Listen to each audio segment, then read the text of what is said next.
ಸರಳಾರವರ ಮನೆಯಲ್ಲಿ ಯಾವಾಗಲೂ ಕೆಲಸನೇ. ದೊಡ್ಡ ಮನೆ, 3 ಗಂಡು ಮಕ್ಕಳು, 3 ಸೊಸೆಯಂದಿರು ಮತ್ತು ಒಬ್ಬ ಮಗಳು ಪ್ರತಿಜ್ಞಾ. ಅವಳು ತನ್ನ ಗಂಡನ ಮನೆಯಲ್ಲೇ ಸುಖವಾಗಿ ಜೀವನ ನಡೆಸ್ತಿದ್ಲು. ಗಂಡನ ನಿಧನದ ನಂತರ ಸರಳಾರವರು ತಾವೇ ಕುಟುಂಬದ ಕಂಬವೆಂದು ಕೊಳ್ಳತೊಡಗಿದರು. ಅವರ ನಂಬಿಕೆ ಒಂದೇ, ಮನೆಯಲ್ಲಿ ಶಾಂತಿ ಮತ್ತು ಮರ್ಯಾದೆ ಬೇಕಾದರೆ ಎಲ್ಲರೂ ತಮ್ಮ ನಿಯಮದಂತೆ ಬದುಕಬೇಕು. ಮನೆಯ ಹಳೆಯ ಕಾಟ್ ಮೇಲೆ ಕೂತುಕೊಂಡು ಅವರು ಬಹಳ ಬಾರಿ ಹೇಳ್ತಿದ್ರು, ಈ ಮನೆ ನನ್ನ ಗಂಡನ ಪರಿಶ್ರಮದಿಂದ ನಿರ್ಮಿತವಾದದ್ದು. ಇದನ್ನು ಹೇಗೆ ನಿಭಾಯಿಸಬೇಕು ಅನ್ನೋದು ನನಗೆ ಚೆನ್ನಾಗಿ ಗೊತ್ತು. ಮೊದಲ ಮಗ ಶರತ್ ಸರ್ಕಾರಿ ಉದ್ಯೋಗದಲ್ಲಿದ್ದ. ಅವನ ವರ್ಗಾವಣೆಗಳು ಸದಾ ಅಲ್ಲಿ ನಡೆಯುತ್ತಲೇ ಇರುತ್ತಿದ್ದವು. ಮದುವೆಯ ನಂತರ ಅವನು ತನ್ನ ಹೆಂಡತಿ ಕವಿತಾಳೊಂದಿಗೆ ಬೇರೆ ನಗರಕ್ಕೆ ತೆರಳಿದ್ದ. ಈ ವಿಷಯ ಸರಳಾರವರ ಮನಸ್ಸಿಗೆ ಎಲ್ಲೋ ತಟ್ಟುತ್ತಲೇ ಇತ್ತು. ಆದರೆ ಹೊರಗೆ ಮಾತ್ರ ಅವರು ಯಾವಾಗಲೂ ಹೇಳ್ತಿದ್ರು, ಏನು ಮಾಡೋದು, ಕೆಲಸ ಮಾಡ್ತಾನಲ್ಲ, ಇರಬೇಕಾದ್ದೇ ಅಲ್ಲೇ, ನಾವೇನು ಮಾಡ್ಬೋದು. ಆದರೆ ಒಳಗೊಳಗೆ ಅವರು ಹೀಗೆ ಭಾವಿಸುತ್ತಿದ್ದರು, ದೊಡ್ಡ ಸೊಸೆ ನನ್ನ ಮಗನನ್ನು ನನ್ನಿಂದ ದೂರ ಮಾಡಿಬಿಟ್ಲು ಅಂತ. ಎರಡನೇ ಮಗ ಹಿತೇಶ್ ಸ್ವಭಾವದಲ್ಲಿ ಬೇರೆ, ಕಡಿಮೆ ಮಾತಾಡುವವನು, ಆದರೆ ಬುದ್ಧಿವಂತ, ಕಾಲಕ್ಕೆ ತಕ್ಕಂತೆ ನಡೆಯುವವನು. ಅವನು ನವ್ಯಾಳನ್ನು ಮದುವೆಯಾದ. ಅವಳು ವಿದ್ಯಾವಂತಳು, ಉದ್ಯೋಗದಲ್ಲಿರುವವಳು, ತೀಕ್ಷ್ಣ ಬುದ್ಧಿಯ ಹುಡುಗಿ. ಮದುವೆಯ ಕೆಲವೇ ತಿಂಗಳಲ್ಲಿ ಅವಳ ಉಪಸ್ಥಿತಿ ಮನೆಯ ವಾತಾವರಣವನ್ನೇ ಬದಲಾಯಿಸತೊಡಗಿತು. ಮೊದಲ ತಿಂಗಳಲ್ಲೇ ಒಂದು ಸಣ್ಣ ಘಟನೆ ಇವರಿಬ್ಬರ ಸಂಬಂಧದ ಅಡಿಪಾಯವನ್ನೇ ಕಂಪಿಸಿತು. ಸಂಜೆಯ ಹೊತ್ತು ಅಡುಗೆ ಮನೆಯಲ್ಲಿ ಉಕ್ಕಿನ ಪಾತ್ರೆಗಳು ಠಣ್ ಠಣ್ ಸದ್ದು ಮಾಡುತ್ತಿವೆ. ಸರಳಾರವರು ಚಹಾ ಮಾಡ್ತಿದ್ರು. ಅಷ್ಟರಲ್ಲಿ ನವ್ಯ ಆಫೀಸಿನಿಂದ ದಣಿದು ಒಳಗೆ ಬಂದಳು. ಅಮ್ಮ, ನಾನು ಸ್ವಲ್ಪ ಫ್ರೆಶ್ ಆಗಿ ಬರ್ತೀನಿ, ಇಂದು ಕೆಲಸ ತುಂಬ ಇತ್ತು ಎಂದು ಮೃದುವಾದ ನಗುವಿನೊಂದಿಗೆ ಹೇಳಿದಳು. ಸರಳಾರವರು ಕಪ್ಗೆ ಚಹಾ ಸುರಿಸುತ್ತಲೇ ಉತ್ತರಿಸಿದ್ರು, ಮೊದಲು ಮನೆ ಕೆಲಸ, ಆಫೀಸು ಗೀಫೀಸು ನಂತರ. ನಮ್ಮ ಮನೆಯಲ್ಲಿ ಸೊಸೆಯಂದಿರು ಕೆಲಸಕ್ಕಿಂತ ಮೊದಲು ಮನೆ ನೋಡಿಕೊಳ್ಬೇಕು. ನವ್ಯ ಸಂಪೂರ್ಣ ಶಾಂತಳಾಗಿ ನಿಧಾನ ಧ್ವನಿಯಲ್ಲಿ ಹೇಳಿದಳು.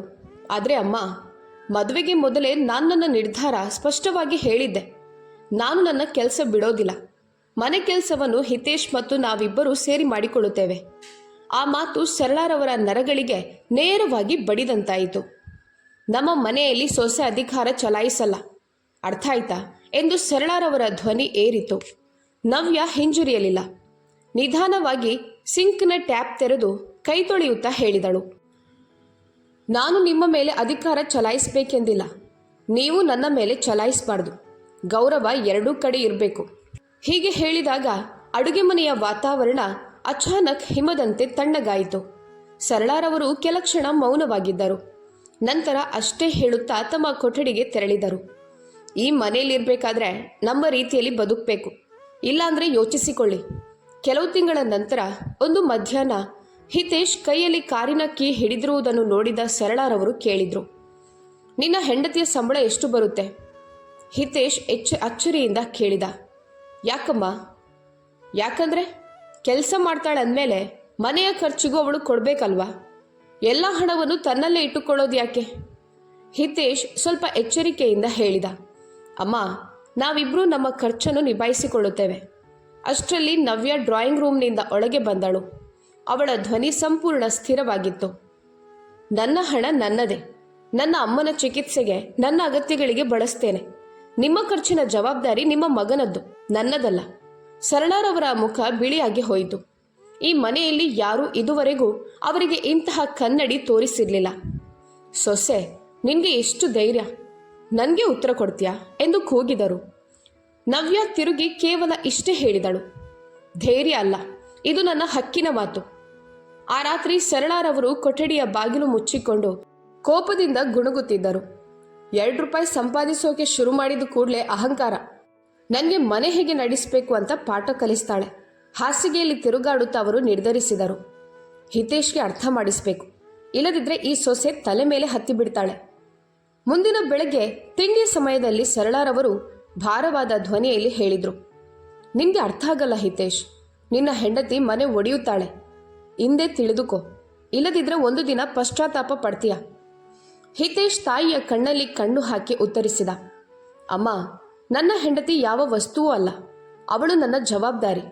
ನಾನವಳನ್ನು ಪ್ರೀತಿಸುತ್ತೇನೆ, ಅವಳ ನಿರ್ಧಾರಗಳಿಗೆ ಗೌರವ ಕೊಡುತ್ತೇನೆ. ಮನೆಯ ಅಂಗಣದಲ್ಲಿ ಅರ್ಧ ಬಿಸಿಲು ಬೀಳುತ್ತಿತ್ತು. ಅಡುಗೆ ಮನೆಯಿಂದ ಅರಿಶಿಣ ಮತ್ತು ತುಪ್ಪದ ವಾಸನೆ ಬರುತ್ತಿತ್ತು. ಇದೇ ವಾತಾವರಣದಲ್ಲಿ ಹಿತೇಶ್ ಮೊದಲ ಬಾರಿ ತನ್ನ ತಾಯಿಯೊಂದಿಗೆ ತೆರೆಯಾಗಿ ಮಾತನಾಡುವ ಧೈರ್ಯ ಮಾಡಿಕೊಂಡ. ಅವನು ಡ್ರಾಯಿಂಗ್ ರೂಮ್ಗೆ ಬಂದು ನಿಧಾನವಾಗಿ ಹೇಳಿದ, ಅಮ್ಮ, ನನಗೆ ನಿಮ್ಮಲ್ಲಿ ಮಾತಾಡಬೇಕಿದೆ. ಸರಳಾರವರು ಕನ್ನಡಕದ ಮೇಲಿಂದ ಅವನನ್ನು ಹಾಗೆ ನೋಡಿದ್ರು. ಮಗನೇನೋ ಜಗಳಕ್ಕೆ ನಿಂತಂತೆಯೇ ಕಂಡನು. ಯಾವ ವಿಷಯ? ಹಿತೇಶ್ ಆಳವಾದ ಉಸಿರೆಳೆದು, ಅಮ್ಮ, ನವ್ಯಾಳನ್ನು ಅರ್ಥ ಮಾಡ್ಕೊಳ್ಳಿ. ಅವಳು ಕೆಟ್ಟವಳಲ್ಲ, ಅವಳಿಗೆ ತನ್ನ ಗೌರವ ಬೇಕು ಅಷ್ಟೆ. ಸರಳಾರವರು ತಕ್ಷಣ ಉತ್ತರಿಸಿದರು, ಅಷ್ಟೊಂದು ಗೌರವ ಬೇಕಾದರೆ ತನ್ನ ತವರಿನಲ್ಲಿ ಹೋಗಿ ಪಡೆಯಲಿ. ಇಲ್ಲಿ ನನ್ನ ನಿಯಮವೇ ನಡೆಯುತ್ತದೆ. ಹಿತೇಶ್ ಮುಖದಲ್ಲಿ ನಿರಾಶೆ ಮತ್ತು ದಣಿವು ಎರಡೂ ಕಾಣಿಸಿತು. ಕುರ್ಚಿಯಲ್ಲಿ ಕೂತು ಶಾಂತವಾಗಿ ಹೇಳಿದ, ಅಮ್ಮ, ಹೀಗೆ ಮುಂದುವರೆದರೆ ನಾನೊಂದು ನಿರ್ಧಾರ ತೆಗೆದುಕೊಳ್ಬೇಕಾಗುತ್ತದೆ. ಅವರ ಹೃದಯ ಒಮ್ಮೆ ತಡಕಿತು. ಅವರ ಧ್ವನಿ ಏರಿತು. ನಿನ್ನ ತಾಯಿಗೆ ಬೆದರಿಕೆ ಹಾಕ್ತೀಯಾ? ಹಿತೇಶ್ ತಲೆ ಎತ್ತಿದ. ಅವನ ಕಣ್ಣಲ್ಲಿ ದೃಢತೆ ಇತ್ತು. ಇದು ಬೆದರಿಕೆ ಅಲ್ಲ, ಎಚ್ಚರಿಕೆ. ಆ ಪದಗಳ ತೀಕ್ಷ್ಣತೆ ಸರಳಾರವರ ಮುಖವನ್ನು ಇನ್ನಷ್ಟು ಕಠಿಣಗೊಳಿಸಿತು. ಇಷ್ಟು ಪ್ರೀತಿ ಇದ್ದರೆ ಮೇಲಿನ ಮಹಡಿಯಲ್ಲಿ ಹೋಗಿರಿ. ನನ್ನ ಮನೆಯಲ್ಲಿ ಸೊಸೆಯ ನಾಟಕ ನನಗೆ ಬೇಡ. ಅದೇ ಸಂಜೆ ಅವರು ಘೋಷಣೆ ಮಾಡಿದರು, ಇನ್ಮೇಲೆ ನೀವಿಬ್ಬರು ಮೇಲ್ಮಹಡಿಯಲ್ಲಿ ಇರ್ತೀರಾ. ಈ ಮನೆಯಲ್ಲಿ ಒಂದು ನಿಯಮ ನಿಮಗಾಗಿ ಬೇರೆ. ಅಷ್ಟರಲ್ಲೇ ಮನೆಯ ವಾತಾವರಣದಲ್ಲಿ ಬಿರುಗಾಳಿ ಬೀಸಿತು. ನವ್ಯ ಕೊಠಡಿಯಲ್ಲಿ ನಿಂತು ಎಲ್ಲವನ್ನೂ ಕೇಳುತ್ತಿದ್ದಳು. ಆದರೆ ಏನೂ ಹೇಳಲಿಲ್ಲ. ಕೇವಲ ಒಂದು ಮೃದುವಾದ ನಗುವಿನೊಂದಿಗೆ ತನ್ನ ಪುಸ್ತಕಗಳು ಮತ್ತು ಲ್ಯಾಪ್ಟಾಪ್ ಅನ್ನು ಸೇರಿಸಿಕೊಳ್ಳತೊಡಗಿದಳು. ಸಂಜೆಯೊಳಗೆ ಹಿತೇಶ್ ಅಗತ್ಯ ವಸ್ತುಗಳನ್ನು ಮೇಲ್ಮಹಡಿಗೆ ಕೊಂಡೊಯ್ದ. ಮರದ ಮೆಟ್ಟಿಲು ಏರುತ್ತಿರುವಾಗ ಅವನ ಹೆಜ್ಜೆಗಳು ಭಾರವಾಗಿದ್ದವು. ನವ್ಯ ಅವನನ್ನು ಹಿಂಬಾಲಿಸಿ ನೋಡಿದಳು. ನಂತರ ಅವನ ಭುಜದ ಮೇಲೆ ಸಣ್ಣಗೆ ಕೈ ಇಟ್ಟಳು. ನೀನು ಸರಿಯಾದದ್ದೇ ಮಾಡಿದೆ ಹಿತೇಶ್. ಕೆಲವೊಮ್ಮೆ ಅಂತರವೇ ಗೌರವವನ್ನು ಉಳಿಸುತ್ತದೆ. ಹಿತೇಶ್ ಭಾರವಾದ ಮನಸ್ಸಿನಿಂದ ನಿಂತಿದ್ದ. ಮೃದುವಾದ ಧ್ವನಿಯಲ್ಲಿ ಅವನು ಹೇಳಿದನು, ಆದರೆ ನನಗೆ ಅಮ್ಮ ಅರ್ಥ ಮಾಡಿಕೊಳ್ಬೇಕು ಅಂತ ಆಸೆ ಇತ್ತು. ಅರ್ಥ ಮಾಡಿಕೊಳ್ಳುವ ಬದಲು ಅವರು ನಮ್ಮ ನಡುವೆ ಇನ್ನಷ್ಟು ಅಂತರವನ್ನೇ ಸೃಷ್ಟಿಸಿದ್ರು. ನವ್ಯ ಅವನ ಕಣ್ಣಲ್ಲಿ ಕಣ್ಣಿಟ್ಟು ಹೇಳಿದಳು, ಎಲ್ರಿಗೂ ಅರ್ಥ ಮಾಡಿಕೊಳ್ಳೋದು ಸಾಧ್ಯವಿಲ್ಲ ಹಿತೇಶ್. ಕೆಲವರಿಗೆ ಹಕ್ಕು ಜೋರಾಗಿ ಹೇಳಿಕೊಳ್ಳೋದಷ್ಟೇ ಗೊತ್ತು, ಪ್ರೀತಿಯಲ್ಲ. ಹಿತೇಶ್ ಒಳಗೊಳಗೆ ಏನೋ ಒಡೆಯುವಂತಾಯಿತು.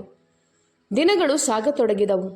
ಮೇಲ್ಮಹಡಿಯ ಕೋಣೆಯಲ್ಲಿ ಫ್ಯಾನ್ ನಿಧಾನವಾಗಿ ತಿರುಗುತ್ತಿತ್ತು. ಕೆಳಗಿನಿಂದ ಪಾತ್ರೆಗಳ ಶಬ್ದ. ಕೆಲವೊಮ್ಮೆ ಸರಳಾರವರ ಕೆಮ್ಮು ಕೇಳಿಸ್ತಿತ್ತು. ನವ್ಯ ಮೌನವಾಗಿ ಸೋಫಾದ ಮೇಲೆ ಕೂತು ತನ್ನ ಆಫೀಸ್ ಫೈಲುಗಳನ್ನು ನೋಡುತ್ತಿದ್ದಳು. ಹಿತೇಶ್ ತನ್ನ ಕೂದಲಲ್ಲಿ ಕೈ ಹರಿಸುತ್ತಾ ಗೋಡೆಯನ್ನೇ ತಾಕುತ್ತಾ ಕುಳಿತಿದ್ದ. ಅಚಾನಕ್ ಅವನು ಜೇಬಿನಿಂದ ಕೆಲವು ನೋಟುಗಳನ್ನು ತೆಗೆದು ನಿಧಾನವಾಗಿ ಎಣಿಸಿ ಜೋಪಾನವಾಗಿ ಮಡಚಿಕೊಂಡ. ಮುಂದಿನ ದಿನ ಬೆಳಗ್ಗೆ ಅವುಗಳನ್ನು ತಾಯಿಯ ಕೋಣೆಯಲ್ಲಿ ಇಟ್ಟು ಬಂದ. ಸರಳಾರವರು ಆ ನೋಟುಗಳನ್ನು ಎಣಿಸಲಿಲ್ಲ. ಹಣ ಸಿಕ್ಕುವುದರಿಂದಲೇ ಅವರಿಗೆ ಸಮಾಧಾನ. ಮಗ ಇನ್ನೂ ತಮ್ಮದೇ ಅನ್ನೋ ಭರವಸೆ. ಆದರೆ ಅವರಿಗೆ ತಿಳಿದಿರಲಿಲ್ಲ, ಆ ಹಣ ಈಗ ತಾಯಿ ಮಗನ ಪ್ರೀತಿಯ ಸಂಕೇತವಲ್ಲ, ಭಯದ ಒಪ್ಪಂದವಾಗಿ ಬದಲಾಗಿತ್ತು. ದಿನಗಳು ಮುಂದುವರಿದವು. ಕೆಳಗೆ ಸರಳಾರವರ ಸಾಮ್ರಾಜ್ಯ, ಮೇಲೆ ಹಿತೇಶ್ ನವ್ಯಾಳ ಸಣ್ಣ ಲೋಕ. ಮೆಟ್ಟಿಲುಗಳ ಮೇಲೆ ಅನೇಕ ಬಾರಿ ಮುಖಾಮುಖಿಯಾಗುತ್ತಿದ್ದರು. ಆದರೆ ಮಾತು 2 ಪದಗಳಲ್ಲೇ ಮುಗಿಯುತ್ತಿತ್ತು. ಬಂಧು ಬಳಗದವರ ಮುಂದೆ ಸರಳಾರವರು ಒಂದೇ ಮಾತು ಹೇಳತೊಡಗಿದರು, ನಾನವರನ್ನು ಬೇರ್ಪಡಿಸಿಲ್ಲ, ಅವರೇ ತಮ್ಮ ದಾರಿಯನ್ನು ಆಯ್ಕೆ ಮಾಡಿಕೊಂಡ್ರು. ಆದರೆ ನಿಜವೆಂದರೆ ನವ್ಯಾಳನ್ನು ಮಣಿಸುವ ಆಟದಲ್ಲಿ ಮೊದಲ ಸುತ್ತನ್ನೇ ಅವರು ಸೋತಿದ್ದರು. ಮನೆಯ ಚಿಕ್ಕ ಮಗ ತನ್ಮಯ್ಯನ ಮದುವೆ ಮನೆಯಲ್ಲಿ ಹೊಸದೊಂದು ಶಾಂತ ಗಾಳಿ ಬೀಸುವಂತಾಯಿತು. ದೀಪಾಲಿ ಸೊಸೆಯಾಗಿ ಬಂದ ನಂತರ ನಿಧಾನವಾಗಿ ಸರಳಾರವರ ಸಂಬಂಧಗಳು ಮತ್ತೆ ಸ್ವಲ್ಪ ಸರಾಗವಾಗತೊಡಗಿದವು. ಆದರೆ ಹಿತೇಶ್ ಮತ್ತು ನವ್ಯ ಮೇಲ್ಮಹಡಿಯಲ್ಲಿ ಮಾತ್ರವೇ ಉಳಿದರು. ನವ್ಯಾಳಿಗೆ ಒತ್ತಡದ ವಾತಾವರಣ ಇಷ್ಟವಿರಲಿಲ್ಲ. ಸರಳಾರವರ ಮುಖದಲ್ಲಿ ಮೊದಲ ಬಾರಿ ಸ್ವಲ್ಪ ಮೃದು ನಗು ಕಾಣಿಸಿಕೊಂಡಿತ್ತು. ತನ್ಮಯ್ ಅವರಿಗೆ ಅತ್ಯಂತ ಹತ್ತಿರದ ಮಗ. ಯಾವ ಮಾತಿಗೂ ಹೌದು ಮಮ್ಮಿ ಎನ್ನುವವನು. ತಮ್ಮ ವೃದ್ಧಾಪ್ಯದ ಆಧಾರವನ್ನು ಸರಳಾರವರು ಅವನಲ್ಲೇ ಕಾಣುತ್ತಿದ್ದರು. ಮದುವೆಯಾಗಿ ಕೆಲವೇ ದಿನಗಳಾಗಿದ್ದವು. ಒಂದು ಬೆಳಗ್ಗೆ ಸೂರ್ಯನ ಮೃದು ಕಿರಣಗಳು ಅಂಗಳದಲ್ಲಿ ಹರಡುತ್ತಿದ್ದವು. ದೀಪಾಲಿ ಗುಲಾಬಿ ಬಣ್ಣದ ಸೀರೆಯೊಂದಿಗೆ ತಲೆ ಮುಚ್ಚಿಕೊಂಡು ಕಣ್ಣುಗಳಲ್ಲಿ ಸಂಕುಚಿತ ಭಾವದಿಂದ ಅಡುಗೆ ಮನೆಯ ಬಾಗಿಲ ಬಳಿ ನಿಂತಿದ್ದಳು. ಒಳಗೆ ಬಾ ಸೊಸೆ, ಬೆಳಗ್ಗೆಯಿಂದಲೇ ಅಡುಗೆ ಮನೆ ನಿಭಾಯಿಸಬೇಕು. ಸರಳಾರವರು ನಗು ಇಲ್ಲದೆ ಸಿಹಿತನವಿಲ್ಲದೆ ಹೇಳಿದರು. ಹೌದು ಅತ್ತೆ ಎಂದು ದೀಪಾಲಿ ನಿಧಾನವಾಗಿ ತಲೆ ಹಾಯಿಸಿದಳು.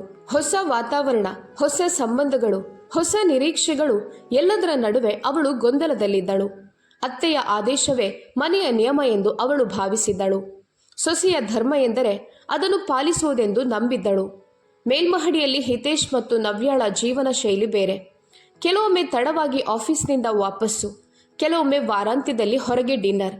ಕೆಳಗೆ ಮನೆತನದ ಸಂಪೂರ್ಣ ಹೊರೆ ಹೊಸ ಸೊಸೆಯ ಮೇಲೆ. ಒಂದು ಸಂಜೆ ನವ್ಯ ಮೆಟ್ಟಿಲುಗಳಿಂದ ಇಳಿಯುತ್ತಿದ್ದಳು. ದೀಪಾಲಿ ಹಿಟ್ಟಿನ ಮೇಲೆ ವಾಲಿಕೊಂಡು ರೊಟ್ಟಿಗಳನ್ನು ಬೇಯಿಸುತ್ತಿದ್ದಳು. ಸರಳಾರವರು ಸೋಫಾದ ಮೇಲೆ ಕುಳಿತು ಮೊಬೈಲ್ನಲ್ಲಿ ಪ್ರತಿಜ್ಞಾಳೊಂದಿಗೆ ಮಾತಾಡುತ್ತಿದ್ದರು. ನವ್ಯಾಳ ಮುಖದಲ್ಲಿ ಸಣ್ಣ ನಗು ಮೂಡಿತು. ಈ ಬಾರಿ ಬಲಿಯು ಹೊಸದು ಅಂದುಕೊಂಡಳು. ಆದರೆ ಏನೂ ಹೇಳಲಿಲ್ಲ. ತನ್ನ ಹಳೆಯ ಹೋರಾಟಗಳು ಅವಳಿಗೆ ನೆನಪಾದವು. ದೀಪಾಲಿ ಈಗ ತಾನು ಗೆದ್ದ ಹಾದಿಯನ್ನೇ ದಾಟಬೇಕಾಗುತ್ತದೆ ಎಂದು ಅವಳು ತಿಳಿದಿದ್ದಳು. ದಿನಗಳು ಹೋದವು. ದೀಪಾಲಿಯ ದಿನಚರಿ ಒಂದೇ ರೀತಿ. ಬೆಳಗ್ಗೆ ಚಹಾ, ನಂತರ ಉಪಹಾರ, ಮನೆ ಸ್ವಚ್ಛತೆ, ಮಧ್ಯಾಹ್ನದ ಊಟ, ಸಂಜೆ ಮತ್ತೆ ಚಹಾ, ರಾತ್ರಿ ಕುಟುಂಬದ ಊಟ. ತನ್ಮಯ್ ಆಫೀಸ್ಗೆ ಹೋಗಿ ಸಂಜೆ ಬಂದು ಹೇಳ್ತಿದ್ದ, ಬೇಗ ಊಟ ಬಡಿಸು. ದೀಪಾಲಿ ನಗುಮುಖದಿಂದ ಯಾವುದೇ ವಾದವಿಲ್ಲದೆ ಕೆಲಸಕ್ಕೆ ಕೈ ಹಾಕುತ್ತಿದ್ದಳು. ಅವಳ ಹೃದಯದಲ್ಲಿ ಒಂದು ಸಣ್ಣ ನಿರೀಕ್ಷೆ ಬೆಳೆದಿತ್ತು. ನನ್ನ ಶ್ರಮ ನೋಡಿದ್ರೆ ಒಮ್ಮೆಯಾದರೂ ಅತ್ತೆ ಸಂತೋಷ ಪಡಬಹುದು ಅಂತ. ಒಂದು ರಾತ್ರಿ ಊಟದ ಮೇಜಿನ ಬಳಿ ಸರಳಾರವರು ಹೇಳಿದರು, ನೋಡು, ಹಿತೇಶ್ನ ನವ್ಯ ಕೆಲಸ ಮಾಡ್ತಾಳೆ, ಹಣ ಸಂಪಾದಿಸ್ತಾಳೆ, ಆದರೂ ತನ್ನ ಅಡುಗೆ ಮನೆಯನ್ನು ಚೆನ್ನಾಗಿ ನೋಡಿಕೊಳ್ತಾಳೆ. ನಮ್ಮ ದೀಪಾಲಿ ಮಾತ್ರ ಟಿವಿಯನ್ನೇ ನೋಡಿಕೊಂಡು ಕೂತಿರ್ತಾಳೆ. ದೀಪಾಲಿ ಕಣ್ಣುಗಳನ್ನು ಕೆಳಗೆ ಹಾಕಿಕೊಂಡಳು. ರಾತ್ರಿ ತನ್ಮಯ್ ಹೇಳಿದನು, ಅಮ್ಮ ಸರಿಯಾಗಿಯೇ ಹೇಳ್ತಿದ್ದಾರೆ, ನೀನು ಸ್ವಲ್ಪ ಚುರುಕಾಗೋದನ್ನು ಕಲಿಬೇಕು ದೀಪಾಲಿ. ದೀಪಾಲಿಯ ಕಣ್ಣು ತುಂಬಿ ಬಂದವು. ನಾನು ಪ್ರಯತ್ನಿಸುತ್ತಿದ್ದೇನಲ್ಲ ತನ್ಮಯ್ರವರೇ, ಆದರೆ ನಾನು ನಿಮ್ಮ ಅಮ್ಮ ಬಯಸುವಷ್ಟು ಚುರುಕಾಗಿಲ್ಲ ಅನಿಸುತ್ತಿದೆ. ತನ್ಮಯ್ ಮೌನವಾಗಿ ಲೈಟ್ ಆರಿಸಿದನು. ಸಮಯ ಸಾಗುತ್ತಲೇ ಹೋಯಿತು. ಮನೆಯಲ್ಲಿ ವಿಚಿತ್ರ ಸಮತೋಲನ ನಿರ್ಮಾಣವಾಯಿತು. ಮೇಲೆ ನವ್ಯಾಳ ಸ್ವಾಭಿಮಾನಿ ಲೋಕ, ಕೆಳಗೆ ದೀಪಾಲಿಯ ಸಹನಶೀಲ ಜೀವನ. ಸರಳಾರವರು ಈಗ ನವ್ಯಾಳನ್ನು ಹೊಗಳುತ್ತಿದ್ದರು. ಯಾಕಂದರೆ ಅವಳವರ ಎದುರು ನಿಂತಿದ್ದಳು. ಆದರೆ ದೀಪಾಲಿ ವಿಧೇಯಳಾಗಿದ್ದಳು. ಅದಕ್ಕಾಗಿಯೇ ಅತಿ ಸುಲಭ ಗುರಿ. ಪ್ರತಿಜ್ಞಾ ಫೋನ್ನಲ್ಲಿ ಮಾತಾಡುವಾಗ ಸರಳಾರವರು ಎಂದಿಗೂ ಹೇಳ್ತಿದ್ರು, ಹೊಸ ಸೊಸೆ ತುಂಬ ಸರಳ, ಎಲ್ಲ ಕೆಲಸನೂ ಮಾಡ್ತಾಳೆ. ಪ್ರತಿಜ್ಞಾ ನಗುತ್ತಿದ್ದಳು. ಆದರೆ ಕರೆ ಮುಗಿದ ನಂತರ ಆಲೋಚಿಸುತ್ತಿದ್ದಳು, ಅಮ್ಮ ಮತ್ತೆ ಅದೇ ತಪ್ಪುಗಳನ್ನು ಮರುಕಳಿಸ್ತಿದ್ದಾರೆ. ಹೀಗೆ 2 ವರ್ಷಗಳು ಕಳೆದು ಹೋದವು. ಸರಳಾರವರು ನಿಯಮಗಳಲ್ಲೇ ಬದುಕುತ್ತಿದ್ದರು. ದೀಪಾಲಿಯನ್ನು ಸಂಪೂರ್ಣ ತಮ್ಮ ನಿಯಂತ್ರಣದಲ್ಲಿ ಇಟ್ಟುಕೊಂಡಿದ್ದರು. ಒಂದು ಚಳಿಗಾಲದ ಬೆಳಗ್ಗೆ ದೀಪಾಲಿ ಬೇಗನೆ ಎಂದು ಬಾಗಿಲು ಅಂಗಳ ತೊಳೆಯುತ್ತಾ ಯೋಚಿಸುತ್ತಿದ್ದಳು. ಇಂದಿನ ದಿನ ಸ್ವಲ್ಪ ಸುಲಭವಾಗಿರಲಿ, ಕನಿಷ್ಠ ಇಂದು ಅತ್ತೆ ಸಂತೋಷವಾಗಿರಲಿ ಅಂತ. ಆದರೆ ಎಂದಿನಂತೆ ಅವಳ ಅತ್ತೆಯ ಮನಸ್ಥಿತಿಗೆ ಯಾವ ಭರವಸೆಯೂ ಇರಲಿಲ್ಲ. ದೀಪಾಲಿ, ಹಸಿರು ಚಟ್ನಿ ಮಾಡು, ಮತ್ತೆ ಕೇಳು, ವೆಜ್ ಕಬಾಬ್ನಲ್ಲಿ ಮಸಾಲೆ ಸ್ವಲ್ಪ ಕಡಿಮೆ ಇರಲಿ. ಪ್ರತಿಜ್ಞಾಗೆ ಹೆಚ್ಚು ಖಾರ ಇಷ್ಟ ಇಲ್ಲ ಎಂದು ಸರಳಾರವರು ಹೇಳಿದರು. ದೀಪಾಲಿ ನಿಧಾನವಾಗಿ ತಲೆ ಹಾಯಿಸಿ ಉತ್ತರಿಸಿದಳು, ಆಯಿತು ಅತ್ತೆ, ಈಗಲೇ ಮಾಡ್ತೇನೆ. ಸರಳಾರವರು ತಮ್ಮ ಸೊಸೆಯನ್ನು ಉಚಿತ ಕೆಲಸ ಮಾಡುವ ಕೆಲಸದವಳಂತೆ ನೋಡುತ್ತಿದ್ದರು. ಆದರೆ ಅವರ ಮಗಳು ಅಳಿಯ ಮನೆಗೆ ಬರಲಿದ್ದರೆ ಅವರ ಉತ್ಸಾಹ ನೋಡಲು ಅಸಾಧ್ಯವಾಗ್ತಿತ್ತು. ತಪ್ಪು ದೀಪಾಲಿಯದ್ದು ಹೌದು. ಅವಳು ಯಾಕೆ ಇಷ್ಟು ಮಾತುಗಳನ್ನು ಸಹಿಸಿಕೊಂಡು ಕುಳಿತುಕೊಳ್ಳುತ್ತಿದ್ದಳು? ಇಚ್ಛಿಸಿದ್ದರೆ ಅಷ್ಟು ಒತ್ತಡಕ್ಕೆ ಒಳಗಾಗಬೇಕಿರಲಿಲ್ಲ. ಆದರೆ ಕೆಲವರಿಗೆ ಇತರರನ್ನು ಖುಷಿಪಡಿಸೋದು, ತಾವೇ ಮಹಾನಾಗಿ ಕಾಣಿಸಿಕೊಳ್ಳೋದು ಎಂಬ ಹವ್ಯಾಸ ಅತಿಯಾಗೇ ಇರುತ್ತದೆ. ಇಂದು ಡಿಸೆಂಬರ್ 10. ಸರಳಾರ ಮಗಳು ಪ್ರತಿಜ್ಞಾಳ ಮಗನ ಹುಟ್ಟುಹಬ್ಬದ ಪಾರ್ಟಿ ಬಹಳ ಅದ್ಧೂರಿಯಾಗಿ ನಡಿಬೇಕಿತ್ತು. ಸರಳಾರವರಿಗೆ ಭಾರಿ ಉತ್ಸಾಹ. ಆದರೆ ಆ ಹುಟ್ಟುಹಬ್ಬದ ಸಂಭ್ರಮಕ್ಕೆ ಕೇವಲ 3ನೇ ಮಗ ಸೊಸೆ ಮಾತ್ರ ಹಾಜರಾಗಬೇಕಿತ್ತು. ಕಾರಣ ಹಿತೇಶ್ ಮತ್ತು ನವ್ಯ ದೀರ್ಘ ಪ್ರವಾಸಕ್ಕೆ ಹೋಗಿದ್ದರು. ಅದು ಲಕ್ಷಾಂತರ ಹಣ ಖರ್ಚು ಮಾಡಿ. ಅದೇ ಸರಳಾರವರಿಗೆ ಕಿಡಿಕಾರುವ ವಿಷಯ. ಅವರ ದೃಷ್ಟಿಯಲ್ಲಿ ಸೊಸೆಯ ಮೋಜು ಮಸ್ತಿ ಎಂದರೆ ಹಣ ವ್ಯರ್ಥ. ಹಿತೇಶ್ ಒಬ್ಬನೇ ಪ್ರವಾಸಕ್ಕೆ ಹೋಗಿದ್ದರೆ ಅಷ್ಟು ತೊಂದರೆ ಇರಲಿಲ್ಲ. ಆದರೆ ಸೊಸೆಯು ಎಂಜಾಯ್ ಮಾಡುತ್ತಿದ್ದಾಳೆಂದರೆ ಅದೇ ಸಮಸ್ಯೆ. ಅಯ್ಯೋ, ನನ್ನ 2ನೇ ಮಗನಿಗೆ ಹಣದ ಬೆಲೆ ಎಂಬುದೇ ಗೊತ್ತಿಲ್ಲ ಎಂದು ಮನಸ್ಸಿನಲ್ಲಿ ಕುದಿಯುತ್ತಿದ್ದರು. ಬೆಳಗ್ಗೆ 10 ಗಂಟೆಯೊಳಗೆ ಮನೆ ತುಂಬ ಗದ್ದಲವಾಗಿತ್ತು. ತನ್ಮಯ್ ಕೆಳಗೆ ಬಂದ. ಅವನ ಗಡ್ಡ ಇನ್ನೂ ಅರ್ಧವಾಗಿ ಉಳಿದಿತ್ತು. ಕಣ್ಣುಗಳಲ್ಲಿ ನಿದ್ದೆಯ ಛಾಯೆ. ಅಮ್ಮ, ನೀನಿಷ್ಟು ಟೆನ್ಷನ್ನಲ್ಲಿ ಯಾಕಿದ್ಯಾ ಎಂದು ಕೇಳಿದ. ಸರಳಾರವರು ಕೋಪದಿಂದ ಉರಿದರು. ಓಹೋ, ನಾನು ಟೆನ್ಷನ್ ಮಾಡ್ತಿದ್ದೀನಾ? ಹೋಗಿ ನಿನ್ನ ಅತ್ತಿಗೆಯನ್ನೇ ನೋಡು. ಎಷ್ಟು ಆರಾಮವಾಗಿ ತಿರುಗುತ್ತಿರ್ಬೋದು, ಲಕ್ಷಾಂತರ ಹಣ ಉಡಾಯಿಸ್ತಿರ್ಬೋದು. ತನ್ಮಯ್ ಸ್ವಲ್ಪ ಕಠಿಣವಾಗಿ ಹೇಳಿದ. ಅಮ್ಮ, ಹಿತೇಶ್ ಅಣ್ಣನ ಸಂಬಳ ಚೆನ್ನಾಗಿದೆ. ಅವನು ಸಂಪಾದನೆ ಮಾಡ್ತಾನೆ, ತಿರುಗುತ್ತಾನೆ. ಅದರಲ್ಲಿ ಏನು ತಪ್ಪು? ಸರಳಾರವರ ಕಣ್ಣುಗಳು ದೊಡ್ಡದಾಯಿತು. ಸಂಪಾದನೆ ಮಾಡ್ತಾನೆ ಅಂದರೆ ಮನೆಗೆ ಕೊಡಬೇಕು ತಾನೆ. ಅಮ್ಮ, ಅವರಿಬ್ಬರೂ ಸಂಪಾದಿಸ್ತಾರೆ, ಅದು ಅವರ ಹಣ. ತಿರುಗಿದ್ರೆ ಏನು ಎಂದು ತನ್ಮಯ್ ಕೇಳಿದನು. ಅಷ್ಟರಲ್ಲಿ ಫೋನ್ ಮೊಳಗಿತು. ಪ್ರತಿಜ್ಞಾಳ ಹೆಸರು ಪರದೆಯ ಮೇಲೆ ಹೊಳೆಯಿತು. ಹೌದು ಮಗಳೇ, ಎಲ್ಲ ಸಿದ್ಧತೆಗಳು ಆಗಿವೆ, ನೀನು ಚಿಂತೆ ಮಾಡಬೇಡ ಎಂದು ಹೇಳುತ್ತಾ ಸ್ವಲ್ಪ ಹೊತ್ತು ಕೇಳಿ ತಣ್ಣನೆಯ ನಗು ನಕ್ಕರು. ಇಲ್ಲ ಇಲ್ಲ, ಹಿತೇಶ್ ಮತ್ತು ನವ್ಯ ದೊಡ್ಡವರು, ಅವರಿಗೆ ತಿರುಗೋದೇ ಮುಖ್ಯ. ನನ್ನ ಮಗಳ ವಿಷಯದಲ್ಲಿ ಅವರಿಗೇನು ಸಂಬಂಧ ಎಂದು ವ್ಯಂಗ್ಯವಾಗಿ ಹೇಳಿದರು. ತನ್ಮಯ್ ತಲೆಯ ಮೇಲೆ ಕೈ ಹಾಕಿಕೊಂಡ. ಅಮ್ಮ, ಈ ಮಾತುಗಳನ್ನು ನೀನು ಫೋನ್ನಲ್ಲಿ ಯಾಕೆ ಹೇಳ್ತೀಯಾ? ಸರಳಾರವರು ತಿರುಗಿ, ಮಗನೇ, ಅವಳು ನಿನ್ನ ತಂಗಿ, ಸ್ವಲ್ಪ ಹೇಳಲೇಬೇಕು. ನನ್ನ ಮನೆಯಲ್ಲಿ ಏನೆಲ್ಲ ನಡೆಯುತ್ತಿದೆ ಅನ್ನೋದು ಅವಳಿಗೂ ಗೊತ್ತಾಗಬೇಕು ಎಂದರು. ಸಂಜೆ 4 ಗಂಟೆಯಾಗುತ್ತಿದ್ದಂತೆ ಸರಳಾರವರು ಆದೇಶಗಳ ಸರಣಿ ಶುರು ಮಾಡಿದರು. ಸೂಟ್ ಹಾಕಿಕೊ, ಕಳೆದ ತಿಂಗಳು ತಂದದ್ದು, ಅದಕ್ಕೆ ಸ್ವಲ್ಪ ಇಸ್ತ್ರಿ ಮಾಡಿಸು. ಗಿಫ್ಟ್ ರ್ಯಾಪಿಂಗ್ ಪೇಪರ್ ಎಲ್ಲಿದೆ? ಕೆಂಪಲ್ಲ, ನೀಲಿ, ಹೊಳೆಯುವದ್ದು. ಸರಳಾರವರು ಇಷ್ಟು ಉತ್ಸಾಹದಿಂದಿರುವುದಕ್ಕೆ ಕಾರಣ 2. ಮೊದಲನೆಯದ್ದು, ತಾವು ಸಿದ್ಧರಾದ ಮೇಲೆ ಕಾಯುವ ಸಹನೆ ಅವರಿಗೆ ಇರಲಿಲ್ಲ. ಎರಡನೆಯದ್ದು, ತಮ್ಮ ಅಳಿಯನನ್ನು ಇಂಪ್ರೆಸ್ ಮಾಡಬೇಕು ಎಂಬ ಆಸೆ. ಯಾಕಂದರೆ ಮೊಮ್ಮಗನಿಗೆ ಹಾಕಿಸಬೇಕಾದ ದಪ್ಪದ ಚಿನ್ನದ ಸರ ಎಲ್ಲರ ಕಣ್ಣಿಗೆ ಬೀಳಬೇಕು. ಸಂಜೆ 5 ಗಂಟೆಗೆ ಸಿದ್ಧತೆ ಗಟ್ಟಿಯಾಗಿ ಆರಂಭವಾಯಿತು. ಅಡುಗೆ ಮನೆಯ ಕೆಲಸವನ್ನು ಬೇಗ ಮುಗಿಸಿ ದೀಪಾಲಿ ತನ್ನ ಕೊಠಡಿಗೆ ಓಡಿಕೊಂಡು ಬಂದಳು. ತ್ವರಿತವಾಗಿ ಕೈಮುಖ ತೊಳೆದಳು. ಅಲಮಾರಿಯನ್ನು ತೆರೆದಾಗ ಹಳೆಯ ಸೀರೆಗಳೇ. ಕೊನೆಗೆ ಹಗುರವಾದ ಕ್ರೀಮ್ ಬಣ್ಣದ ಸೂಟ್ ತೆಗೆದುಕೊಂಡಳು. ಕ್ಷಣಾರ್ಧದಲ್ಲಿ ಬದಲಿಸಿ ಬಿಂದಿಟ್ಟುಕೊಂಡು ತುಟಿಗಳಿಗೆ ಸ್ವಲ್ಪ ಲಿಬಾಮ್, ಕಣ್ಣುಗಳಿಗೆ ಲೈನರ್ ಹಚ್ಚಿಕೊಂಡಳು. ಯಾಕಂದರೆ ಮುಖ ದಣಿದಂತೆ ಕಾಣಬಾರದೆಂದಷ್ಟೆ. ಮನಸ್ಸಿನಲ್ಲಿ ತುರ್ತು, ಉಸಿರಿನಲ್ಲಿ ಆತಂಕ. ಅಷ್ಟರಲ್ಲಿ ಹೊರಗಿಂದ ತನ್ಮಯ್ಯನ ಧ್ವನಿ ಕೇಳಿತು. ದೀಪಾಲಿ, ಎಷ್ಟು ಸಮಯ ಬೇಕು ನಿನಗೆ? ಬೇಗ ಬಾ, ತಡ ಆಗ್ತಿದೆ. ಅವನ ಧ್ವನಿಯಲ್ಲಿ ಕಿರಿಕಿರಿ ಸ್ಪಷ್ಟವಾಗಿತ್ತು. ದೀಪಾಲಿ ಉತ್ತರಿಸಲು ತುಟಿಗಳನ್ನು ತೆರೆಯುವ ಮುನ್ನವೇ ಸರಳಾರವರ ಕಿರುಚುವ ಧ್ವನಿ ಇಡೀ ಮನೆಯನ್ನೇ ತುಂಬಿತು. ಸ್ವಂತ ತವರಿನಲ್ಲಿ ಕೆಲಸ ಇದ್ರೆ ಕ್ಷಣದಲ್ಲಿ ಸಿದ್ಧ ಆಗ್ತಿದ್ಲು. ಆದರೆ ಇಲ್ಲಿ ನನ್ನ ಮಗಳ ಮನೆಯಲ್ಲಿ ಕಾರ್ಯಕ್ರಮ ಅಂದರೆ ತಡ ಮಾಡೋದೇ ಕೆಲಸ. ದೀಪಾಲಿಯ ಬೆನ್ನೆಲುಬಿನಲ್ಲಿ ಚಳಿ ಓಡಿತು. ಈ ಸಾಲನ್ನವಳು ಈಗಾಗಲೇ 100 ಬಾರಿ ಕೇಳಿದ್ದಳು. ಇನ್ನೇನು ದುಪ್ಪಟ್ಟ ತೆಗೆದುಕೊಳ್ಳಬೇಕೆಂದಾಗ ಅವಳ ಕಣ್ಣಲ್ಲಿ ನಿಂತಿತು. ದುಪ್ಪಟ್ಟಾದ ಅರ್ಧ ಅಂಚು ಕಪ್ಪಾಗಿತ್ತು. ಇಸ್ತ್ರಿಯ ಸುಟ್ಟ ಗುರುತು. ಬಟ್ಟೆ ಸುಕ್ಕುಗೊಂಡಿತ್ತು. ಸುಟ್ಟ ವಾಸನೆಯು ಇನ್ನೂ ಉಳಿದಿತ್ತು. ಒಂದು ಕ್ಷಣ ಅವಳು ಕಣ್ಣು ಮುಚ್ಚಿಕೊಂಡಳು. ಯಾರೋ ಅವಳ ತಲೆಯ ಮೇಲೆ ಮತ್ತೊಂದು ಭಾರ ಇಟ್ಟಂತಾಯಿತು. ಈಗ ನಾನು ಏನು ಮಾಡಲಿ? ಮತ್ತೊಂದು ಬಟ್ಟೆ ಅವಳ ಬಳಿ ಇರಲಿಲ್ಲ. ಸರಳಾರವರು ಅವಳಿಗೆ ಡ್ರೆಸ್ ಹಾಕಲು ಬಿಡೋದಿಲ್ಲ, ಹೆಚ್ಚು ಖರೀದಿಸಲು ಸಹ ಬಿಡೋದಿಲ್ಲ. ತುಟಿಗಳು ಒಣಗಿದವು. ದುಪ್ಪಟ್ಟ ಇಲ್ಲದೆ ಹೊರಗೆ ಹೋದರೆ ಪಾರ್ಟಿಯಲ್ಲಿ ನಗೆಪಾಟಲಾಗುತ್ತದೆ ಅನ್ನುವುದು ಅವಳಿಗೆ ಗೊತ್ತು. ಅಷ್ಟರಲ್ಲಿ ಧಡಾಮೆಂದು ಬಾಗಿಲು ತೆರೆದಿತು. ತನ್ಮಯ್ ಕೋಪದಿಂದ ಒಳಗೆ ಬಂದ. ಏನ್ ದೀಪಾಲಿ, ಇನ್ನೂ ಸಿದ್ಧ ಆಗಿಲ್ವಾ? ಅಮ್ಮ ಹೊರಗೆ ಕಾಯ್ತಿದ್ದಾಳೆ. ಪಾಪ, ಪ್ರತಿಜ್ಞಾಳು ನಮ್ಮನ್ನು ಕಾಯ್ತಿದ್ದಾಳೆ. ದೀಪಾಲಿ ಕಂಪಿಸುವ ಶಬ್ದದಲ್ಲಿ ಹೇಳಿದಳು. ನಾನೇನು ಮಾಡಲಿ? ಇದನ್ನು ನೋಡಿ ಎಂದು ಸುಟ್ಟ ದುಪ್ಪಟ್ಟವನ್ನು ತೋರಿಸಿದಳು. ತನ್ಮಯ್ ಒಮ್ಮೆ ನೋಡಿದ ಮೇಲೆ ತಲೆ ಹಿಡಿದುಕೊಂಡ. ಅಯ್ಯೋ ದೇವ್ರೆ, ನೀನಿಷ್ಟು ಅಜಾಗರೂಕ ಹೇಗೆ? ಅವನು ಆ ಬಟ್ಟೆಯನ್ನು ಕಸದಂತೆ ಎಸೆದ. ಹೋಗಿ ಬೇಗ ಬೇರೇನಾದರೂ ಹಾಕು. ದೀಪಾಲಿ ದಣಿದ ಧ್ವನಿಯಲ್ಲಿ. ಆದರೆ ಏನು ಹಾಕಲಿ? ಮತ್ತೆ ಮ್ಯಾಚಿಂಗ್ ಆಭರಣಗಳನ್ನು ತೆಗೆದುಕೊಳ್ಬೇಕು. ನನ್ನ ಬಳಿ ಚೆನ್ನಾಗಿರುವ ಬಟ್ಟೆನೇ ಇಲ್ಲ. ತನ್ಮಯ್ ಏನಾದರೂ ಹೇಳುವ ಮುನ್ನವೇ ಸರಳಾರವರು ತಕ್ಷಣ ಕೋಣೆಗೆ ಪ್ರವೇಶಿಸಿದರು. ನೀವಿಬ್ರು ಹೋಗೋದಿಲ್ವಾ? ತಡ ಆಗ್ತಿದೆ ಎಂದು ಹೇಳುತ್ತಾ ದೀಪಾಲಿಯ ಕೈಯಲ್ಲಿದ್ದ ದುಪ್ಪಟ್ಟದ ಮೇಲೆ ದೃಷ್ಟಿ ನೆಟ್ಟರು. ಸುಟ್ಟ ದುಪ್ಪಟ್ಟ ಅಷ್ಟೇ ಸಾಕಾಗಿತ್ತು. ಅಷ್ಟರಲ್ಲೇ ಗದ್ದಲ ಶುರುವಾಯಿತು. ಪ್ರತಿ ಬಾರಿ ನೀನು ಇದೇ ನಾಟಕ ಯಾಕೆ ಮಾಡ್ತೀಯಾ? ಇಂದು ಯಾವ ಮನೆಗೆ ಹೋಗಬೇಕು ಅಂತ ಗೊತ್ತಿಲ್ವಾ? ಅದು ನನ್ನ ಮಗಳ ಮನೆ. ಅಲ್ಲಿ ನೀನು ಈ ರೀತಿ ಹರಿದ ಹಳೆಯ ಸ್ಥಿತಿಯಲ್ಲಿ ಹೋಗ್ತೀಯಾ? ದೀಪಾಲಿ ಅಪರಾಧಿಯಂತೆ ನ್ಯಾಯಾಲಯದಲ್ಲಿ ನಿಂತಿರುವವಳಂತೆ ಮೌನವಾಗಿ ನಿಂತಿದ್ದಳು. ತನ್ಮಯ್ ಧೈರ್ಯ ಮಾಡಿ ಹೇಳಿದ. ಅಮ್ಮ, ದುಪ್ಪಟ್ಟ ಸುಟ್ರೆ ಏನು ಮಾಡೋದು? ಆದರೆ ಸರಳಾರವರು ಅವನ ಮಾತನ್ನೇ ಕತ್ತರಿಸಿದ್ರು. ಬಾಯಿ ಮುಚ್ಚು. ನಿನ್ನ ಹೆಂಡತಿಗೆ ಏನು ಬರೋದಿಲ್ಲ. ಬಟ್ಟೆಗಳನ್ನು ಸರಿಯಾಗಿ ಇಟ್ಟುಕೊಳ್ಳೋದಿಲ್ಲ. ಇಸ್ತ್ರಿ ಮಾಡೋದಕ್ಕೂ ಬರೋದಿಲ್ಲ. ಯಾವುದನ್ನು ನೋಡಿಕೊಳ್ಳೋದಿಲ್ಲ. ಸುಟ್ಟ ದುಪ್ಪಟ್ಟವನ್ನು ಸಾಕ್ಷಿಯಂತೆ ಗಾಳಿಯಲ್ಲಿ ಅಲಿಯುತ್ತಾ ಒಂದು ದಿನವೂ ಹೀಗೆ ಆಗದೆ ಉಳಿದಿದ್ಯಾ? ಹೊರಗೆ ಹೋಗಬೇಕಾದ್ರೆ ನಾಟಕ ಶುರು ಮಾಡದೆ ಇರ್ತಾಳ? ಈಗ ಶುಭ ಕಾರ್ಯಕ್ಕೆ ಹೋಗ್ತಿದ್ದೇವೆ, ಅಲ್ಲಿ ಕೂಡ ಆಪತ್ತು ಸೃಷ್ಟಿ ಮಾಡಿದ್ದಾಳೆ ಎಂದು ಕಿರುಚಿದರು. ಅಷ್ಟರಲ್ಲಿ ದೀಪಾಲಿ ತನ್ನನ್ನು ತಾನು ಸಂಭಾಳಿಸಿಕೊಂಡು ಹೇಳಿದಳು.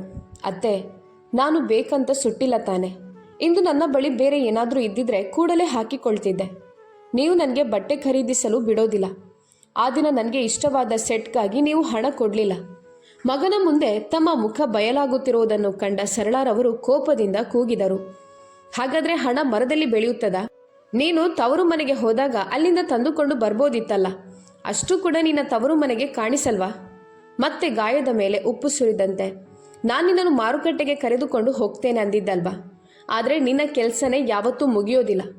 ನಾಟಕ ಮಾಡುವವರಿಗೆ ಎಲ್ಲಿಂದಲೂ ನಾಟಕ ಮಾಡ್ಬೋದು. ದೀಪಾಲಿಯ ಗಂಟಲು ಒಮ್ಮೆ ಕಟ್ಟಿಕೊಂಡಿತು. ಕಣ್ಣುಗಳು ತುಂಬಿ ಬಂದವು. ಅತ್ತೆ, ಪ್ರತಿಯೊಂದು ವಿಷಯದಲ್ಲೂ ತವರು ಮನೆ ಯಾಕೆ ಎಳೆಯುತ್ತೀರಾ? ತನ್ಮಯ್ ಮಾತು ಸರಿಪಡಿಸಲು ಹೇಳಿದ. ದೀಪಾಲಿ, ಬೇಡದ ಮಾತು ಬಿಡು, ಬೇಗ ರೆಡಿಯಾಗು. ನಾನು ಕ್ಯಾಬ್ ಬುಕ್ ಮಾಡ್ತೀನಿ. ಅದನ್ನು ಕೇಳಿ ಸರಳಾರವರು ಜೋರಾಗಿ ಕೂಗಿದರು. ಹೌದು, ನಾವಿಲ್ಲಿ ಅನಗತ್ಯ ಕೂತಿದ್ದೇವೆ. ಇನ್ನೂ ಸಮಯ ವ್ಯರ್ಥ ಮಾಡೋದಿಲ್ಲ. ಇದನ್ನು ಇಲ್ಲೇ ಬಿಡಿ. ಪ್ರತಿ ಬಾರಿ ನಾಟಕ ಮಾಡ್ತಾಳೆ. ಮನೆಯಲ್ಲೇ ಕೂತು ಬುದ್ಧಿ ಬಂದಾಗ ಗೊತ್ತಾಗುತ್ತದೆ ಜನ ಹಣವನ್ನು ಎಷ್ಟು ಕಷ್ಟಪಟ್ಟು ಸಂಪಾದಿಸ್ತಾರೆ ಅಂತ. ಅವರ ಧ್ವನಿಯಲ್ಲಿ ಅಷ್ಟು ವಿಷವಿತ್ತು. ದೀಪಾಲಿಯ ಹೃದಯ ಒಮ್ಮೆ ನಡುಗಿತು. ಅತ್ತೆ ಎಂದು ದೀಪಾಲಿ ಹೇಳಲು ಹೊರಟಾಗಲೇ ಸರಳಾರವರು ಕತ್ತರಿಸಿದರು. ಸಮರ್ಥನೆ ಬೇಡ, ಯಾರಿಗೂ ಕೇಳೋಕ್ಕಿಲ್ಲ. ತನ್ಮಯ್ ಫೋನ್ ತೆಗೆದು ಮಾತನಾಡಿದ. ಹಲೋ, ಹೌದು ಪ್ರತಿಜ್ಞಾ, ನಾವು ಹೊರಡ್ತಿದ್ದೇವೆ. ಸರಳಾರವರು ಚುಚ್ಚುವ ನೋಟದಿಂದ ನೋಡಿದರು. ಹೇಳು ಹೇಳು, ತಂಗಿಗೆ ಹೇಳು ನಿನ್ನ ಹೆಂಡತಿಯ ಸಾಹಸಗಳನ್ನೆಲ್ಲ. ತನ್ಮಯ್ ಮೌನವಾಗಿದ್ದ. ಫೋನಿನಿಂದ ಪ್ರತಿಜ್ಞಾಳ ಧ್ವನಿ ಸ್ಪಷ್ಟವಾಗಿ ಕೇಳುತ್ತಿತ್ತು. ಅಣ್ಣ, ಎಲ್ಲರೂ ನಿಮ್ಮನ್ನು ಕಾಯ್ತಿದ್ದಾರೆ, ಬೇಗ ಬನ್ನಿ. ಸರಳಾರವರು ಮೊಬೈಲ್ ಕಡೆ ವಾಲಿ ಜೋರಾಗಿ ಹೇಳಿದರು. ನಾವು ಹೊರಡ್ತಿದ್ದೇವೆ. ಹಾಂ, ನಿನ್ನ ಅತ್ತಿಗೆ ಇವತ್ತು ಮನೆಯಲ್ಲೇ ಇರ್ತಾಳೆ. ತನ್ಮಯ್ ಒಂದು ಕ್ಷಣ ತಾಯಿಯ ಕಡೆ ನೋಡಿ ತನ್ನೊಳಗೆ ಹೇಳಲಾಗದ ಮಾತುಗಳನ್ನು ನುಂಗಿಕೊಂಡ. ಬನ್ನಿ ಅಮ್ಮ ಎಂದು ಹೊರಗೆ ಹೆಜ್ಜೆ ಹಾಕಿದ. ದೀಪಾಲಿ ಬಾಗಿಲ ಬಳಿಯೇ ನಿಂತುಕೊಂಡಳು. ನಿಧಾನವಾಗಿ ಕೋಣೆಯ ಬಾಗಿಲು ಮುಚ್ಚಿಕೊಂಡಳು. ಕಾರಿನ ಇಂಜಿನ್ ಧ್ವನಿ ದೂರವಾಗುತ್ತಾ ಹೋದಂತೆ ಮನೆ ತುಂಬ ಸನ್ನಾಟ ಆವರಿಸಿತು. ಅದೇ ಮೌನದಲ್ಲಿ ಅವಳ ಕಣ್ಣುಗಳಿಂದ ಕಣ್ಣೀರು ಸುರಿಯತೊಡಗಿತು. ಇಂದು ಅದೇ ಆಯಿತು. ಇಂದು ಅವಳನ್ನು ಹಿಂದೆ ಬಿಟ್ಟು ಹೋದರು. ಇಂದು ಅವಳ ಭಾವನೆಗಳಿಗೂ ಮೌಲ್ಯವಿದೆ ಎಂಬುದನ್ನು ಯಾರೂ ಯೋಚಿಸಲಿಲ್ಲ. ಅವಳು ಹಾಸಿಗೆಯ ಅಂಚಿನಲ್ಲಿ ಕೂತಳು. ಕೈಯಲ್ಲಿ ಇನ್ನೂ ಸುಟ್ಟ ದುಪ್ಪಟ್ಟದ ಅಂಚು. ಅದವಳಿಗೆ ಹೇಳುತ್ತಿದ್ದಂತೆ, ಇದಷ್ಟೇ ನಿನ್ನ ಸ್ಥಾನ. ಆದರೆ ಅವಳ ಮನಸ್ಸಿಗೆ ಗೊತ್ತಿತ್ತು, ತಪ್ಪು ಅವಳದ್ದಲ್ಲ. ಸರಳಾರವರು ದೊಡ್ಡ ಇಬ್ಬರು ಸೊಸೆಯಂದಿರ ಮುಂದೆ ಎಷ್ಟು ಮೃದುವಾಗಿ ಸಿಹಿಯಾಗಿ ವರ್ತಿಸ್ತಿದ್ರು. ಆದರೆ ದೀಪಾಲಿ ಸರಳ, ಮೌನ ಸ್ವಭಾವದ, ಕೆಲಸವಿಲ್ಲ, ಹಣವಿಲ್ಲ, ತವರು ಮನೆಯೂ ಸಾಮಾನ್ಯ. ಸರಳಾರವರ ದೃಷ್ಟಿಯಲ್ಲಿ ಅವಳೇ ಅತಿ ಸುಲಭ ಗುರಿ. ಪ್ರತಿ ಬಾರಿ ಅವಮಾನ. ಅವಳ ಒಳ್ಳೆಯತನವನ್ನೇ ದುರುಪಯೋಗ ಮಾಡಿಕೊಳ್ಳಲಾಗುತ್ತಿತ್ತು. ಅವಳು ಎಲ್ಲಕ್ಕೂ ಅವಲಂಬಿತಳಾಗುತ್ತಾ ಹೋಗುತ್ತಿದ್ದಳು. ತನ್ಮಯ್ ತನ್ನ ಸಂಪೂರ್ಣ ಸಂಬಳವನ್ನು ತಾಯಿಯ ಕೈಯಲ್ಲಿ ಇಡುತ್ತಿದ್ದ. ದೀಪಾಲಿಯ ಕೈಗೆ ಏನೂ ಕೊಡುತ್ತಿರಲಿಲ್ಲ. ಅಮ್ಮ, ಸ್ವಲ್ಪ ಹಣ ಕೊಡಿ, ಏನೂ ತೆಗೆದುಕೊಳ್ಬೇಕಿದೆ ಎಂದು ಅವಳು ನಿಧಾನವಾಗಿ ಕೇಳುತ್ತಿದ್ದಳು. ನನ್ನ ಬಳಿ ಅನಗತ್ಯ ಖರ್ಚಿಗೆ ಹಣ ಇಲ್ಲ, ತವರು ಮನೆಯಿಂದ ತಂದುಕೋ ಎಂಬ ಉತ್ತರ ಅವಳ ಮನಸ್ಸಿಗೆ ಬಾಣದಂತೆ ಬಡಿಯುತ್ತಿತ್ತು. ತವರು ಮನೆಯಿಂದ ಬರುವಾಗ ಏನೂ ತಗೊಂಡು ಬಂದಿಲ್ಲ, ಮತ್ತೆ ನಮ್ಮಿಂದಲೇ ಖರ್ಚು ಮಾಡಿಸಬೇಕು ಎಂಬ ತಿರಸ್ಕಾರ ಬೇರೆ. ಆ ರಾತ್ರಿ ಅವಳು ಒಂದು ನಿರ್ಧಾರ ತೆಗೆದುಕೊಂಡಳು. ಇನ್ನು ತಾನು ಬದಲಾಗಬೇಕು. ಇನ್ನು ಮೌನವಾಗಿರಬಾರ್ದು. ಬೆಳಿಗ್ಗೆ 7 ಗಂಟೆ. ಅಡುಗೆ ಮನೆ ಮೌನ. ಚಹಾದ ವಾಸನೆಯೂ ಇಲ್ಲ. ಮೇಲಿಂದ ಸರಳಾರವರ ಕೂಗು.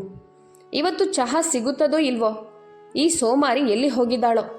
ಈ ಧ್ವನಿ ಹಿಂದೆ ಅವಳನ್ನು ನಡುಗಿಸುತ್ತಿತ್ತು. ಆದರೆ ಇಂದು ಅವಳು ಸ್ಥಿರವಾಗಿದ್ದಳು. ಸ್ವಲ್ಪ ಸಮಯದ ನಂತರ ದೀಪಾಲಿ ಹೊರಬಂದಳು. ಕೂದಲು ಸೊಗಸಾಗಿ ಕಟ್ಟಿಕೊಂಡಿತ್ತು. ಸ್ವಚ್ಛ ಸೀರೆ, ಹಗುರ ಮೇಕಪ್, ಭುಜದ ಮೇಲೆ ದೊಡ್ಡ ಬ್ಯಾಗ್, ಮುಖದಲ್ಲಿ ಶಾಂತ ಆತ್ಮವಿಶ್ವಾಸ. ಈ ಬೆಳಗ್ಗೆ ಎಲ್ಲಿಗೆ ಅಲಂಕರಿಸಿಕೊಂಡು ಹೋಗ್ತಿದ್ಯಾ? ಚಹಾ ಕೂಡ ಆಗಿಲ್ಲ. ಮನೆ ಕೆಲಸ ಯಾರು ಮಾಡಬೇಕು ಎಂದು ಸರಳಾರವರು ಕಿಡಿಕಾರಿದರು. ದೀಪಾಲಿ ನಗುತ್ತಲೇ ಉತ್ತರಿಸಿದಳು. ಅತ್ತೆ, ತವರು ಮನೆಗೆ ಹೋಗ್ತಿದ್ದೇನೆ, ಬಟ್ಟೆ ಖರೀದಿಸಲು. 2-3 ದಿನ, ಇಲ್ಲ 10 ದಿನಗಳ ನಂತರ ಬರುತ್ತೇನೆ. ಸರಳಾರವರ ಮುಖ ಬಿಳುಚಿಕೊಂಡಿತು. 10 ದಿನ? ಹೋಗು ಹೋಗು, ಆದರೆ ಮನೆ ಕೆಲಸ ಮಾಡಿ ಹೋಗು ಎಂದು ಗದರಿಸಿದರು. ದೀಪಾಲಿಯ ನಗು ಮಸುಕಾಗಲಿಲ್ಲ. ಇಂದು ನಾನು ಚಹಾ ತಿಂಡಿ ಮಾಡೋದಿಲ್ಲ. ಎಲ್ಲವನ್ನೂ ತವರು ಮನೆಯಿಂದಲೇ ತರಬೇಕು ಅಂದರೆ ಕೆಲಸವೂ ಅಲ್ಲಿಯದ್ದೇ ಮಾಡ್ತೇನೆ. ನೀವು ಪತಿ ಅತ್ತೆ ಅಂತ ಇದ್ದರೆ ನಾನು ಹೆಂಡತಿ ಅನ್ನೋ ಹೆಸರಲ್ಲೇ ಇರುತ್ತೇನೆ. ನಿಮ್ಮ ಮನೆ ನಿಮ್ಮ ಕೆಲಸ. ಸರಳಾರವರು ಕೋಪದಿಂದ ತನ್ಮಯ್ಯನ ಕಡೆ ನೋಡಿದರು. ಏನಪ್ಪ ಸುಮ್ಮನೆ ಕೂತಿದ್ಯಾ? ತನ್ಮಯ್ ಶಾಂತವಾಗಿ ಉತ್ತರಿಸಿದ. ನಾನು ತಪ್ಪು ಮಾಡಿದ್ದೇನೆ ಅಮ್ಮ. ನನ್ನ ಹೆಂಡತಿಯ ಅಗತ್ಯಗಳನ್ನು ನಾನು ಗಮನಿಸಲೇ ಇಲ್ಲ. ಸರಳಾರವರ ಮುಖದಲ್ಲಿ ಮೊದಲ ಬಾರಿಗೆ ಸೋಲಿನ ಭಯ. ಅಂದಿನಿಂದ ಎಲ್ಲವೂ ಬದಲಾಯಿತು. ತನ್ಮಯ್ ಮುಂದಿನ ತಿಂಗಳು ಸಂಬಳವನ್ನು ತಾಯಿಯ ಕೈಗೆ ಕೊಡಲಿಲ್ಲ. ಕೇವಲ ಅವರ ಖರ್ಚಿಗೆ ಸ್ವಲ್ಪ ಮಾತ್ರ ಕೊಟ್ಟ. ಉಳಿದ ಎಲ್ಲವೂ ದೀಪಾಲಿಯ ಕೈಗೆ. ಅವಳ ಕೈ ನಡುಗಿತು. ಇಷ್ಟು ಹಣವನ್ನು ಮೊದಲ ಬಾರಿ ಹಿಡಿದಿದ್ದಳು. ಆದರೆ ಕಣ್ಣಲ್ಲಿ ಆತ್ಮೀಯತೆ ಇತ್ತು. ಅವಳು ಮನೆ ಖರ್ಚು, ಬಿಲ್ಲು, ರೇಷನ್ ಎಲ್ಲವನ್ನು ನೋಡಿಕೊಳ್ಳಲಾರಂಭಿಸಿದಳು. ನಿನ್ನೆ ದುಪ್ಪಟ್ಟಾಗಿ ಅಲಿಯುತ್ತಿದ್ದವಳು ಇಂದು ಮನೆ ಹೊಣೆ ಹೊತ್ತಳು. ಇದು ಕೇವಲ ಅವಳ ಗೆಲುವಲ್ಲ, ಇದು ಅವಳ ಅಸ್ತಿತ್ವದ ಮರಳಿಕೆ. ಕಥೆ ಇಲ್ಲಿಗೆ ಮುಗಿಯುತ್ತದೆ. ಈ ಕಥೆ ನಿಮಗೆ ಇಷ್ಟವಾದರೆ ಲೈಕ್, ಶೇರ್, ಕಾಮೆಂಟ್ ಮಾಡಿ. ಚಾನಲ್ಗೆ ಹೊಸಬರಾಗಿದ್ದರೆ ಸಬ್ಸ್ಕ್ರೈಬ್ ಮಾಡಿಕೊಳ್ಳಿ. ಧನ್ಯವಾದಗಳು. ಮತ್ತೆ ಹೊಸ ಕಥೆಯೊಂದಿಗೆ ಭೇಟಿಯಾಗೋಣ.